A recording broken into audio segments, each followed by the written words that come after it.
Hello water signs, welcome dito sa inyong next 7 days reading. So ito yung silip natin, ano ba tong mga maaaring paparating or mangyayari itong next 7 days. I am Purple Teen at kung nagugustuhan nyo itong aking mga readings at kung gusto nyo maging laging updated, don't forget to subscribe sa aking YouTube channel, palike and follow na rin po yung aking Facebook, Instagram, and TikTok page. Ayan. At para sa mga interesado sa mga personal readings, mag-send lang po kayo ng private message sa aking FB page. At yung mga gusto naman ng mga free readings, ina-announce ko po yan sa aking FB page. Kung kailan po ako magpapa-free reading. So, madalas ginagawa ko po yung mga free readings during live stream. Yan. Kapag nagla-live ako sa FB, sa YouTube, sa TikTok, or sa Instagram. Tignan na natin ano muna itong overall energy nitong next 7 days ninyo, water signs. Cancer, Scorpio, Pisces.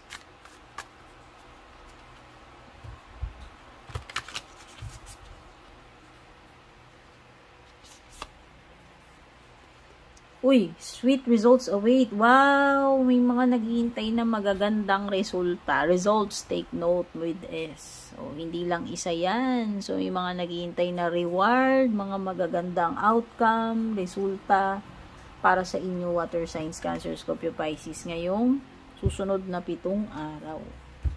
O, tignan na natin. Yan yung mga katuparan. Yan na yung goal achieved o itong next 7 days may mga ganun. Tignan na natin yung mga surrounding energies. Eight of Swords.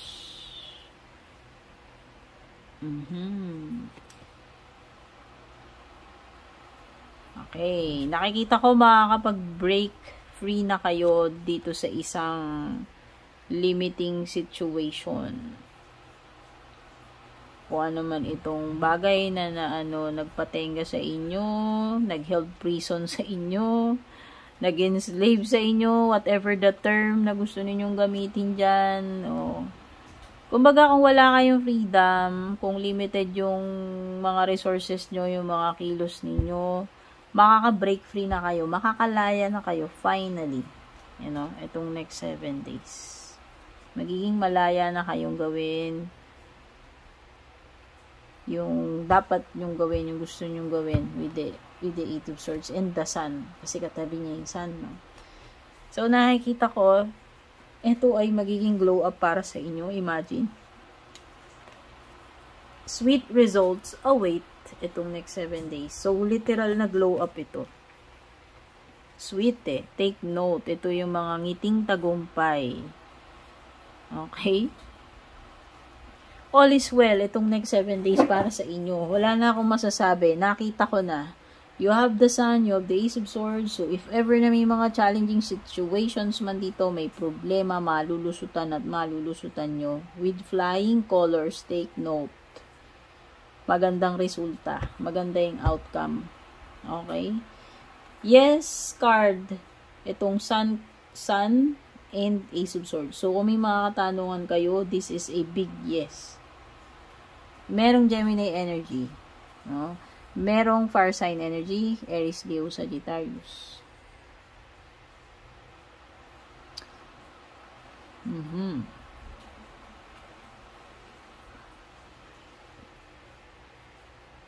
Okay, mai-enjoy at mai-enjoy ninyo ito, hindi ko alam, pero merong pleasure, success, achievement with the 9 of Pentacles.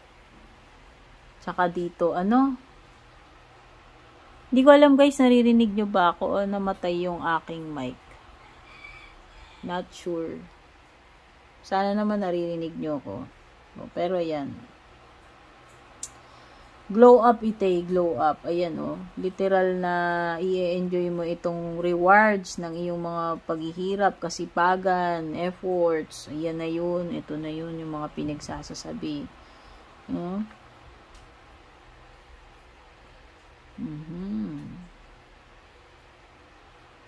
Nakikita ko rin na very kayo inspired and passionate about something. Ewan ko ano ba itong ginagawa ninyo, pero parang very kayo dito, ayun may heart dyan na nagliliyab. Punong-puno ka na yun ng, punong-puno ng passion.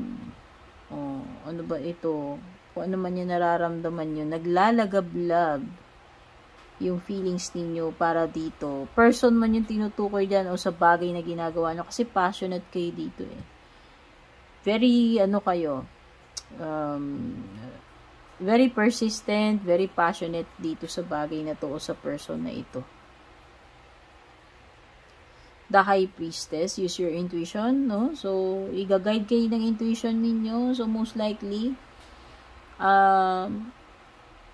huwag kayo magre-rely doon sa mga bagay na panglabas lang. So, ang ibig sabihin, ang napipil ko dito sa High Priestess is, mag-take a look deeper kayo, hindi doon sa superficial. No? Yan. Ipakiramdaman yung mabuti. Kumbaga, beyond the surface, yung, yung gawin ninyong pakikiramdam, hindi yung sa nakikita nyo sa outer lang. Damahin ninyo, kumbaga, damahin yung mabuti yung aura. Okay? Pakiramdaman. Kumbaga, hindi yung mata yung gagamitin mo dito, iba. Yung intuition mo. No? May nakita kong partnership dito. Ayan, may lovers card, may Gemini, no? Okay. So, pwedeng may may engagement, hindi, engagement na hindi ka bibigyan ng ng singsing para pakasalan ka. Parang merong strong connection or hindi ko alam, parang may kasunduan ba? May usapan ba? Parang ganun eh. Parang ang lakas nung energy na tutuparin yung pinag-usapan in a romantic sense man ito o hindi. Parang tutuparin yung promise or parang tutuparin yung usapan na magkita, mag-meet, magganito ganito. Basta meron akong nafe-feel na ganun. Parang pagtupad sa pangako and then commitment na rin siya. Parang ganun. No? May pwedeng date, basta may pag-join together, pagsasama, pagbabanding, hindi ko alam, no? Yan yung mga nafe-feel ko dyan. Magkakaroon din kayo ng time na makapag-isip-isip. Ayan.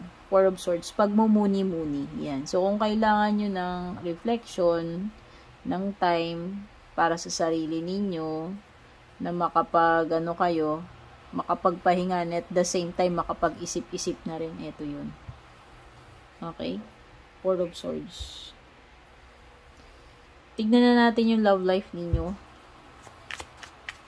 Itong next 7 days. Water signs.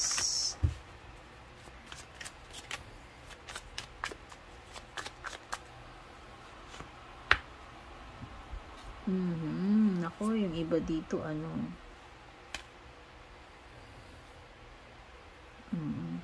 Alam nyo, parang nakikita ko dito, itong next 7 days, parang the more na magkakasakitan lang kayo nitong person na to.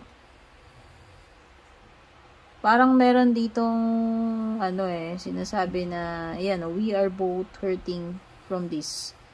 Pareho lang naman kayo nasasaktan dito sa nangyayari sa inyo, no? Yun yung nakikita ko. Yun yung sinasabi ng card pala.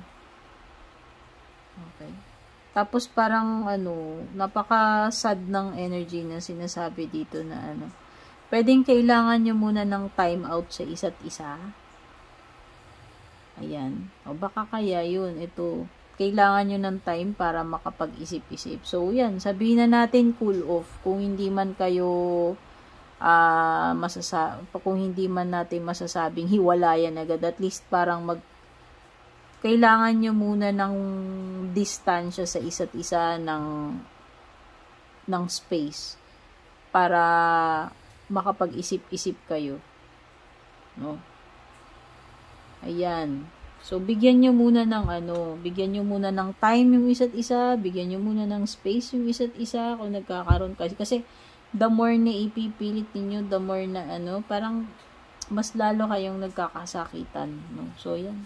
pahinga muna kung pahinga. Hindi naman ibig sabihin forever na yung break na yan o yung time out, no? Tignan ninyo, pakiramdaman niyo, no? After nung space na ibibigay nyo, ng time na apart kayo, dun din kayo makakapag-isipin, maa-analyze nyo yung dapat gawin at saka maa-assess nyo yung sitwasyon ng relationship niyo. Ano na yung next, okay? So, yung closing message advice para sa inyo, co-create with spirit. So, the universe is co-creating with you, water signs. Napaka sinasang-ayunan kayo. So, very para sa akin, this is an indication ng umaayon yung mga bagay-bagay sa inyo. Parang sineswerte kayo. Alam mo yun? O, mafe-feel niyo kasi, ayan, magaganda yung mga resulta. Parang pabor sa inyo ngayon yung timing, yung universe, no? Parang, basta, meron ditong parang nakikipag-teamwork si universe sa inyo. Kasi, parang flowing smoothly lang. Parang, gaya nga sabi ko, hindi sumasaliwa yung mga bagay-bagay, yung sitwasyon. Parang going with the flow lang, no? Very smooth yun. Very smooth. Sinasang-ayunan kayo. Pinapaboran kayo right now. So, ang ibig sabihin nun, is i-take advantage mo yun. Gawin mo yung opportunity na ma-maximize itong magagandang effects na yan since sinasang-ayunan ka ni universe ngayon. Okay, water signs, Cancer, Scorpio, Pisces, thank you so much for being here. Don't forget to like and share. A blessed Christmas and a New Year to all of you.